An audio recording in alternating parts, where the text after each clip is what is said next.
Assalamualaikum warahmatullahi wabarakatuh.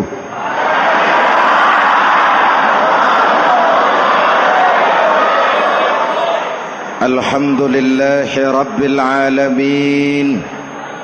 Wassalatu wassalamu ala ashrafil mursalin Sayyidina wa maulana Muhammadin wa ala alihi wa sahbihi ajmain, amma ba'du. Para ulama yang saya muliakan, hadirin hadirat ma'asyiral muslimin yang saya cintai, banyak kita alami perubahan-perubahan yang terjadi,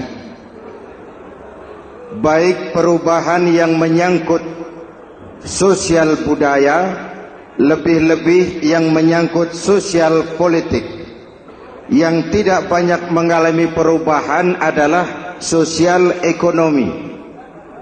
Bahkan angka kemiskinan kita naik menjadi 3/5 dari total penduduk kita hidup di bawah garis kemiskinan, dan 20% diantaranya miskin mutlak. Perubahan-perubahan yang terjadi menyadarkan kita kepada kebenaran Al-Quran ketika Allah menyatakan wa tilkal ayyamu nudawiluha bainan nas. Hari itu kami putar di antara manusia. Ada saat datang, ada waktu pergi. Ada hari lahir, ada saat kembali. Ada waktu dilantik, ada saat menyerahkan jabatan. Hari kami putar di antara manusia dan hidup cuma sekadar menunggu giliran. Soalnya kemudian di tengah perubahan-perubahan yang terjadi begitu cepat, what must we do now?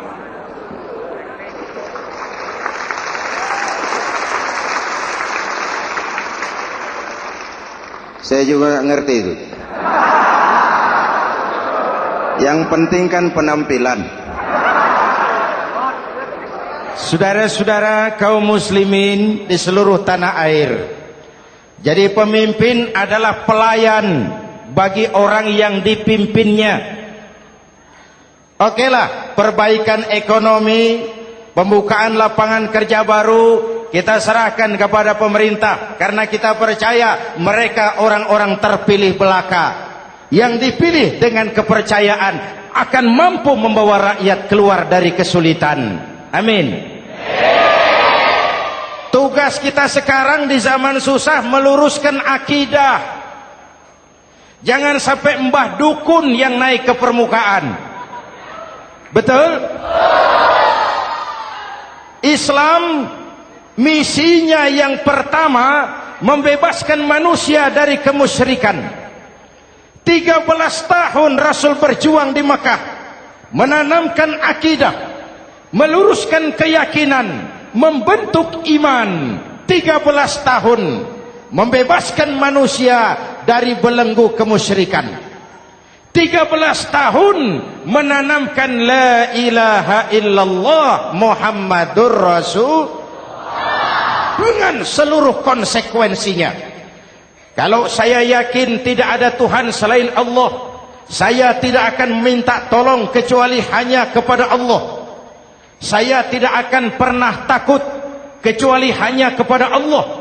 Saya tidak akan menggantungkan hidup kecuali hanya kepada Allah. Saya tidak akan minta rizki kecuali hanya kepada Allah. Saya tidak akan melarikan persoalan kecuali hanya kepada Allah. Kalau konsekuen dengan keyakinan ini, mbah dukun nggak dapat tempat.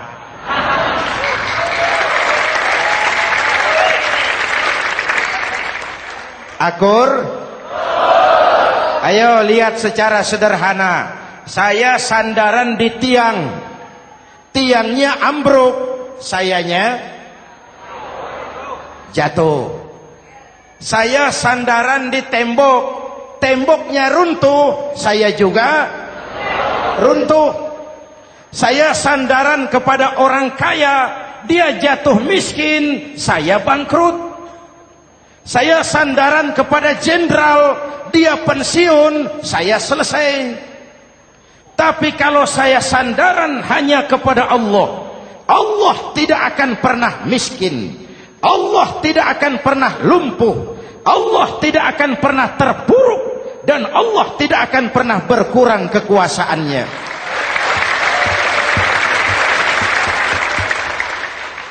Maka umat Islam, sesulit apapun zaman yang kita hadapi, Allah juga tempat kita bersandar. Jelas? Selama ini kita iman dalam ucapan, tapi sekuler dalam perbuatan. Di masjid ada Allah, di kantor Allah tidak ada, maka korupsi merajalela.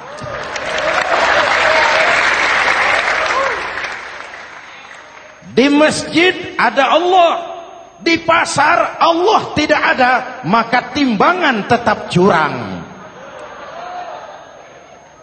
Kita iman dalam ucapan, tapi sekuler dalam perbuatan. Oleh karena itu, sesulit apapun zaman yang kita hadapi, iman jugalah pegangan kita, Allah juga tempat kita bersandar. Boleh zaman berubah, akidah jangan sampai goyah. Karena iman kita hidup, untuk iman kita berjuang, dan dalam iman kita ingin kembali menghadap Allah Subhanahu. Selama ini manusia Indonesia kita lebih banyak diisi otaknya, hati sering kosong, agama dangkal, akidah rapuh, moral rendah. Memang kemudian muncul banyak orang-orang pintar, cuma sayang tidak benar. Indonesia kita bangkrut, Indonesia kita terpuruk, Indonesia kita sakit parah kalau diurus orang yang cuma pintar tapi tidak benar. Kita perlu orang-orang pintar, tapi kita lebih perlu orang benar. Jelas? Kalau cuma pintar tapi tidak benar, itu yang sering saya sampaikan, nanti disuruh ngurus beras malah nimbun beras.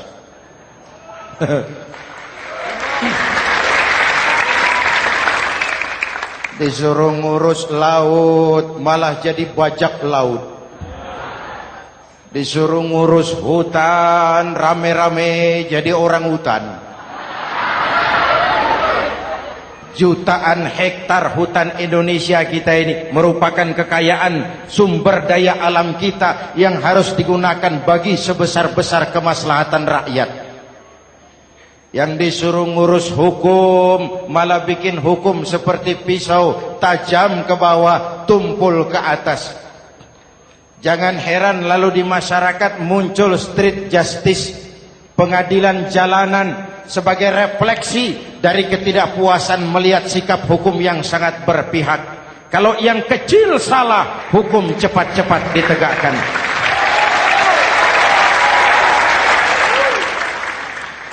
Lihat saja sekarang ini kalau orang terkenal banyak uang punya masalah, antri yang bela. Betul? Tapi saudara lihat si Marsinah di Jawa Timur, si Sengkon dan Karta di Jawa Barat, si Udin Bernas wartawan Jogja, terseok-seok mencari keadilan, sampai hari ini urusannya masih remeng-remeng. Kenapa bisa begitu? Jawabannya sederhana, tidak ada fulus. Ada fulus mulus, tidak ada fulus manfus. Betul? Jangan sampai para penegak hukum kita terjebak pada lagu baru, maju tak gentar membela yang bayar. Biar bertentangan dengan nurani, biar bertentangan dengan public opini, biar bertentangan dengan rasa keadilan. Siapa yang bayar, itulah majikan. Mau benar atau salah, belain terus. Kalau seperti inilah hukum kita, mafioso keadilan akan tetap gentayangan. Hadirin yang saya hormati, 13 tahun beliau berjuang di Mekah, meluruskan keyakinan, memantapkan akidah, meneguhkan iman. Dari situ segalanya dimulai, dan ke situ segalanya akan menuju. Intan paling mahal, mutiara paling berharga, tidak lain adalah nilai-nilai keimanan. Kalau itu sudah tergadai, apalagi yang bisa kita banggakan dalam kehidupan ini? Kita merasa harta kita berharga, belum ada artinya ketimbang iman. Kedudukan kita punya nilai pun belum ada artinya ketimbang dengan nilai-nilai keimanan. Itu intan paling mahal, itu mutiara paling berharga. Harta baru ada manfaatnya kalau dilandasi dengan iman. Jabatan dan kedudukan baru terasa gunanya kalau dilandasi dengan keimanan. Kalau jabatan lepas dari iman, yang akan lahir Fir'aun baru. Jelas? Kalau harta terlepas dari iman, yang akan muncul adalah konglomerat Korun. Kalau ilmu pengetahuan terlepas dari nilai dasar keimanan, maka yang akan muncul adalah ilmuwan pelacur yang menyalahkan yang benar, membenarkan yang salah untuk kepentingan pribadi. Dan kondisi seperti itu tidak akan membuat kita makin sehat. Oleh karena itu, pada kesempatan ini, pesan pertama saya, menghadapi zaman susah, tetap jaga akidah, tetap pelihara keyakinan. Kesulitan bukan untuk ditakuti, untuk diatasi. Hidup adalah kerja keras, bukan keajaiban. Perubahan tidak akan datang hanya dengan simsalabim abragadabra. Perubahan tidak akan muncul hanya dengan berandai-andai. Perubahan tidak akan turun dari langit seperti turunnya embun di waktu malam. Perubahan adalah kerja keras, sehingga Al-Quran membimbing kita, innallaha la yughayyiru ma biqaumin hatta yughayyiru ma bi anfusihim. Allah tidak akan mengubah keadaan suatu bangsa kalau mereka tidak mau mengubah apa yang ada di dalam diri mereka. Yang ada di dalam diri itu rule of thinking, state of mind, cara kita berpikir, cara kita memandang kehidupan, cara kita mengatasi persoalan. Hadirin yang saya hormati, inilah iman. Berangkat dari ini kita menyadari, ini ujian buat kita rakyat. Dan kita rakyat Indonesia ini kalau sama susah sih sudah kenyang. Ya Pak? Ya Pak? Kita ini sebagai bangsa mengalami apa yang disebut oleh Bung Karno up and down, naik turun, timbul tenggelam, pasang surut. 350 tahun dijajah oleh Belanda, kita susah. Berangkat Belanda masuk Jepang, susah lagi. Pergi Jepang, datang nikah, susah lagi. Lalu kita merdeka, dirongrong oleh berbagai pemberontakan, susah lagi. Makan bulgur, antri minyak. Lalu PKI berontak, susah lagi. Muncul orde baru, lama-lama susah lagi. Orde baru selesai, naik reformasi, mulai repot nasi, susah lagi.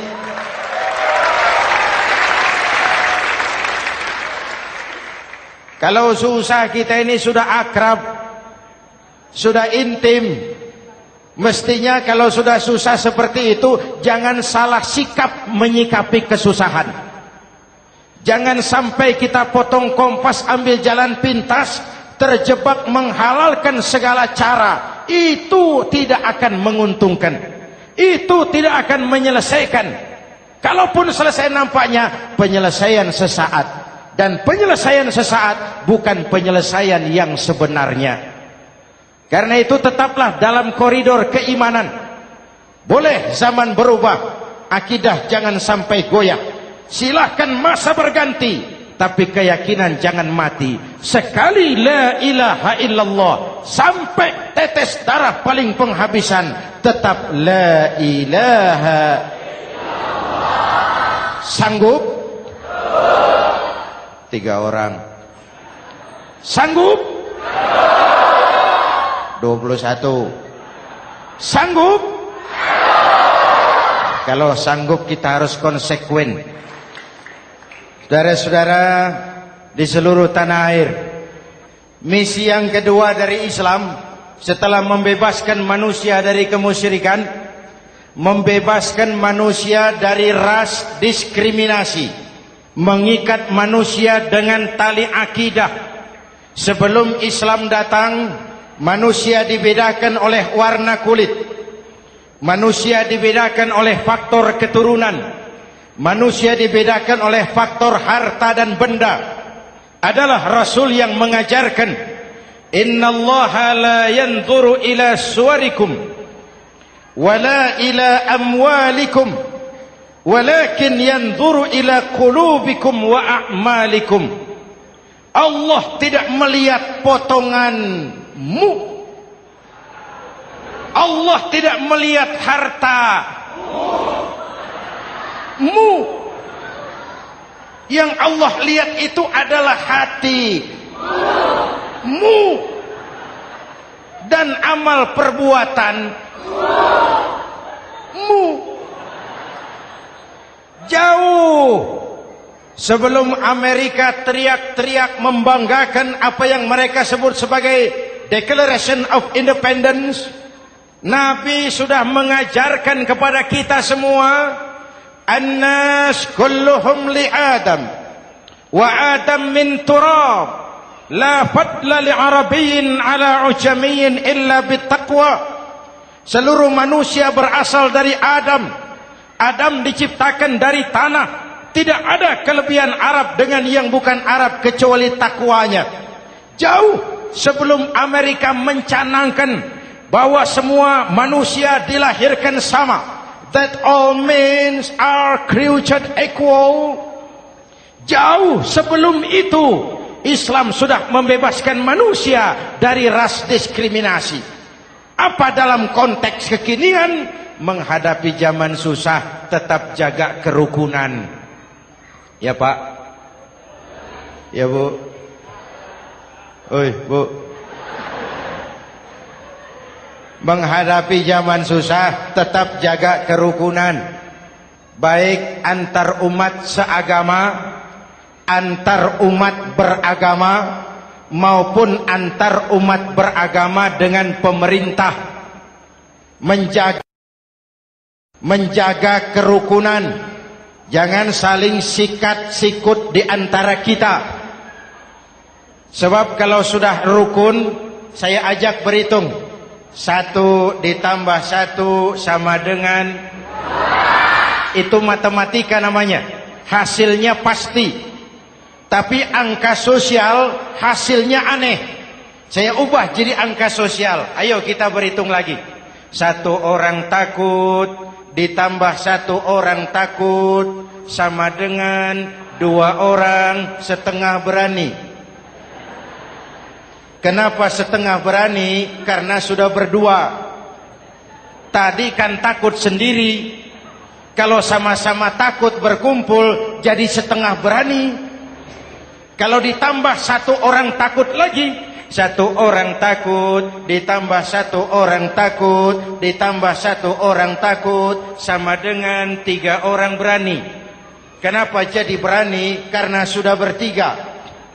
Kita yang lemah, kita yang marginal, kita yang dikucilkan, bahkan kita yang dilecehkan, kalau mau rukun kita akan kuat dan tidak bakal dipermainkan orang.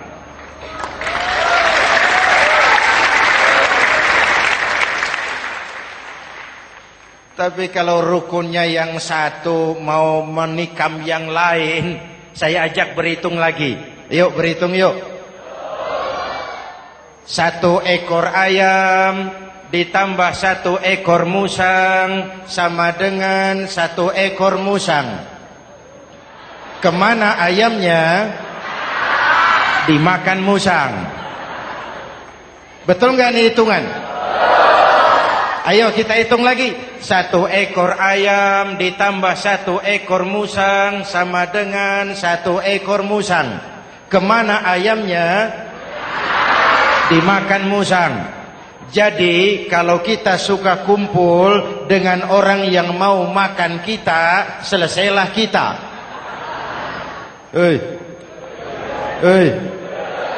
Maka kalau merasa kita ini ayam, yuk kumpul sama-sama ayam, pulang ke kandang ayam.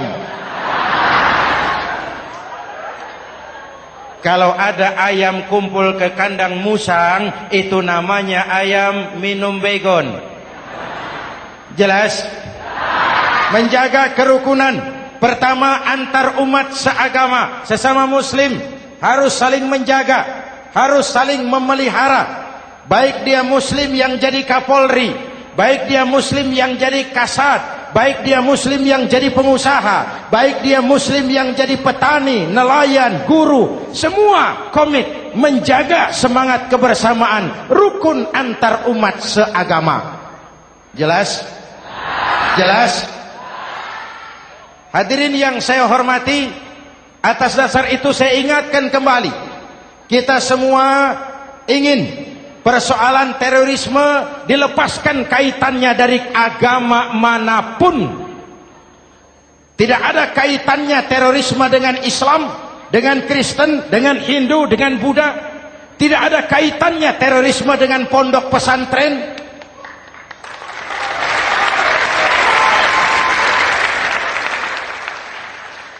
Jangan sampai pesantren jadi kambing hitam.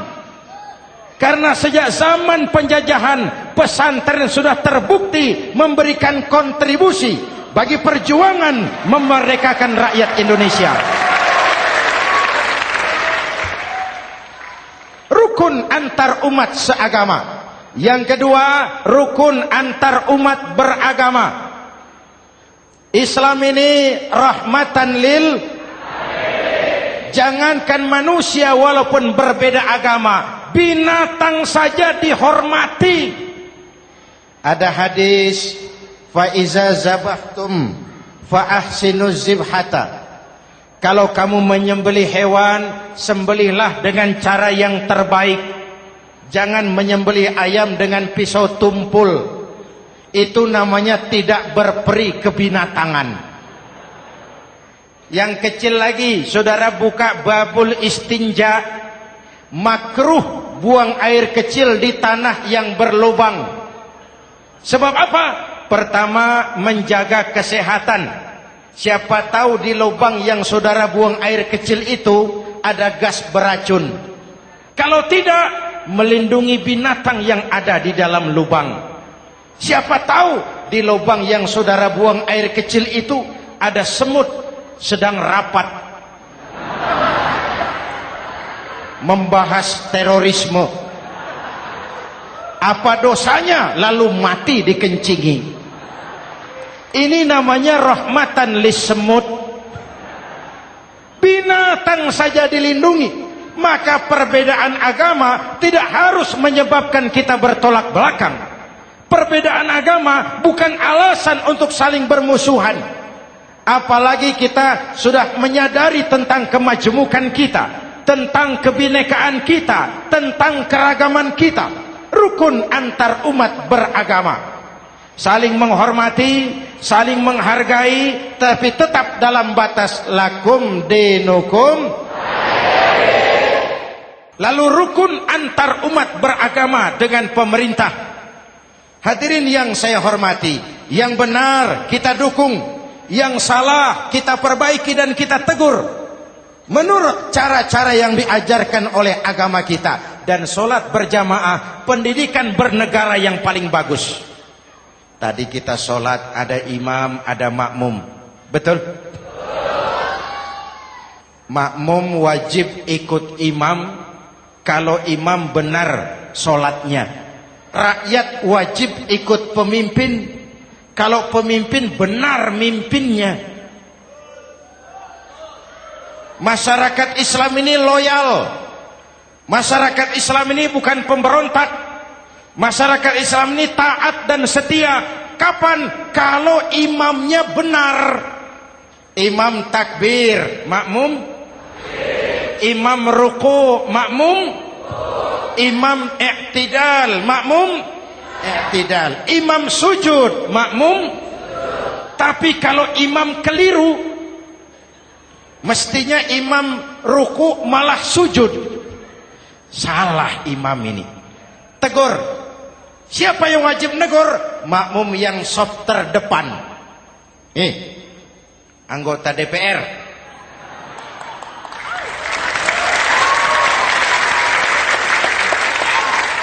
Ini wakil-wakil makmum ini, saf di depan ini. Kalau imam keliru, mereka paling tahu. Ngomong. Tegur. Bagaimana negurnya? Ada aturan main. Mestinya ruku, imam sujud. Salah ini imam. Subhanallah. Kan begitu negurnya. Betul? Tidak boleh juga imam keliru, makmum emosi. Main pegang. Weh, makmum salah. Hoi, hoi. Kacau sholat. Betul? Anggota dewan ini, saf di depan. Itu kalau imam keliru. Satu saat imam buang angin. Namanya manusia bisa buang angin toh. Apa makmum lalu berkata, demi kesetiaan saya kepada imam, imam buang angin, saya lebih keras lagi. Itu namanya fanatisme buta, loyalitas yang goblok. Imam buang angin, minggir. Iyyaka na'budu wa iyyaka nasta'in. Sampai situ imam buang angin, minggir imam. Lalu saf yang di depan maju. Tidak usah bikin solat baru, teruskan pekerjaan imam. Ihdinas siratal mustaqim. Teruskan. Kenapa? Kalau bikin solat baru lagi, nanti buang angin lagi. Bikin lagi solat.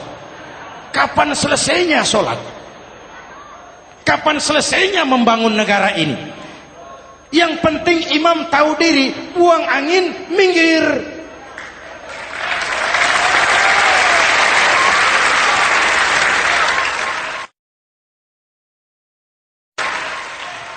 Ini kacaunya solat berjamaah kita sekarang. Kacaunya negeri kita sekarang. Banyak imam sudah buang angin, gengsi. Diam aja merasa nggak punya salah. Dikasih tahu sama makmum, imam tadi buang angin ya, malah jawab sedikit. Apa kalau sedikit lalu tidak batal sholat itu? Mekanisme kehidupan sosial yang diatur lewat tuntunan sholat berjamaah. Sehingga Nabi berpesan, kun imaman muta'an au ma'muman muti'an fala takun thalisan jazu'a. Kalau jadi pemimpin, jadilah pemimpin yang ditaati. Kalau jadi makmum, jadilah makmum yang mentaati. Jangan jadi golongan ketiga pemecah belah. Di depan tidak jalan, di belakang takut, ditaruh yang di tengah, di depan didorong, yang belakang ditendang. Ini namanya biang kerok. Saudara-saudara, dari uraian singkat ini saya ambil beberapa catatan pokok. Pertama, kalau ada intan paling mahal, kalau ada mutiara paling berharga dalam hidup kita, itu tidak lain adalah karena keyakinan. Hidup jadi indah, hidup jadi berharga, hidup jadi berarti kalau didasari atas sebuah keyakinan. Dan keyakinan itu tidak lain adalah nilai iman kita, akidah kita kepada Allah Subhanahu wa ta'ala. Yang kedua, tetap menjaga kerukunan. Sesulit apapun zaman yang kita hadapi, kita tetap harus menjaga semangat kebersamaan. Kita harus tetap menjadi lem perekat yang menjaga keutuhan, baik sebagai bangsa maupun sebagai umat. Perbedaan adalah wajar, harus dihormati sebagai ciri kehidupan berdemokrasi. Tapi jangan perbedaan menjadi sebab kita bermusuhan, dan jangan perbedaan menyebabkan kita saling berpecah belah. Hormati perbedaan, jangan perbedaan dipandang sebagai permusuhan. Dengan akidah yang kuat dan kebersamaan yang kokoh, ayo kita hadapi kesulitan, kita atasi kesulitan, dan dengan kerja keras untuk menyongsong hari esok yang lebih pasti. Mari kita Fatihah, semoga Allah memelihara kita bangsa Indonesia. Ala hadhihi niyah wa ila hadratin Nabi. Al-Fatihah.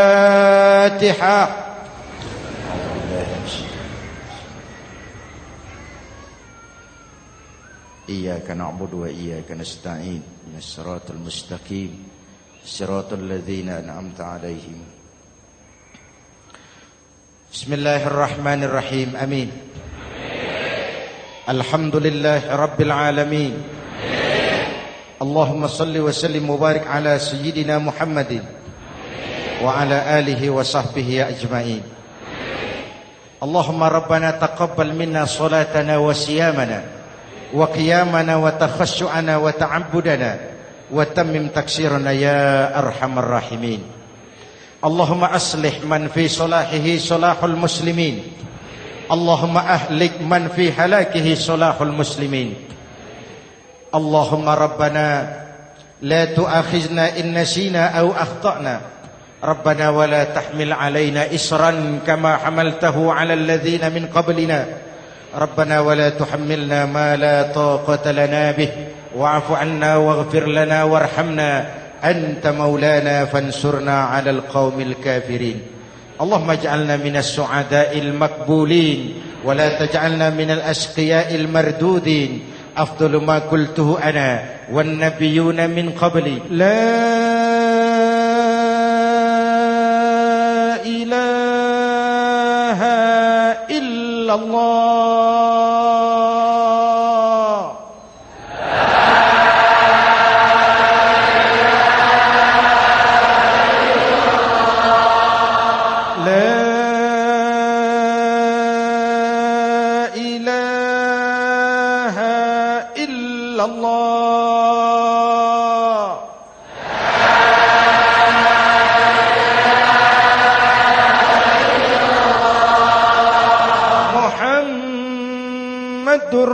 Rasulullah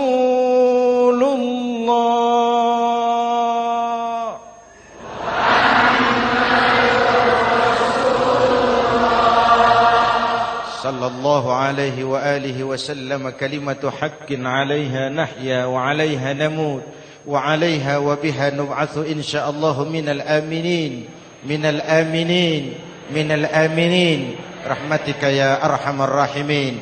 Sallallahu ala sayyidina Muhammad wa ala alihi wa sahbihi ajma'in. Ana rabbika rabbil izzati amma yasifun.